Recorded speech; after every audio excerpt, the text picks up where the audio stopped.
மதுக்கடை ஊழியர்கள் வேலைக்கு வந்தால் மட்டுமே ஊதியம் வழங்கப்படும் என டாஸ்மாக் நிர்வாகம் எச்சரிக்கை விடுத்துள்ளது.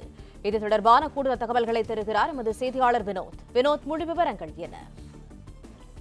தமிழ்நாடு டாஸ்மாக் நிர்வாகம் ஒரு செய்தி குறிப்பை வெளியிட்டிருக்கிறது. அதில் மதுபான கடைகள் விற்பனையாளர்கள் பணிக்கு வந்தால் மட்டுமே அதற்கு உண்டான சம்பளம் தரப்படும், இல்லையே நோ பே நோ என்ற அடிப்படையில் இந்த விஷயமானது தற்போது தெரிவிக்கப்பட்டிருக்கிறது. வேலைக்கு வரும் பட்சத்தில் மட்டுமே அவருக்கு உண்டான சம்பளம் வழங்கப்படும்.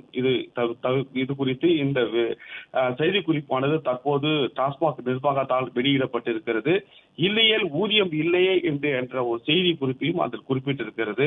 சில்லறை விற்பனை கடை பணியாளர்கள் பணிக்கு தாமதமாக வருதல், அனுமதியின்றி விடுப்பு எடுத்தல், அனுமதியின்றி பணியை விட்டு செல்லுதல் போன்ற வேலை நிறுத்தங்கள் போன்ற பல்வேறு போராட்டங்களில் பங்கேற்றால் இது போன்ற நடவடிக்கைகள் மேற்கொள்ளப்படும் என ஏற்கனவே தமிழ்நாடு டாஸ்மாக் நிர்வாகமானது தெரிவித்திருக்கக்கூடிய நிலையில் இது போன்ற பிரச்சனைகளில் இருந்து தன்னை தவிர்த்துக் கொள்ள வேண்டும் என்பது குறித்தும் ஒரு நிலையான நிலைப்பாட்டை எடுக்க வேண்டும் என்பது குறித்தும் இந்த செய்தி குறிப்பு மட்டுமல்லாமல் அந்த டாஸ்மாக் நிர்வாக ஊழியர்களுக்கு அனுப்பப்பட்டிருக்கக்கூடிய சுற்றறிக்கையில் தெரிவிக்கப்பட்டிருக்கிறது.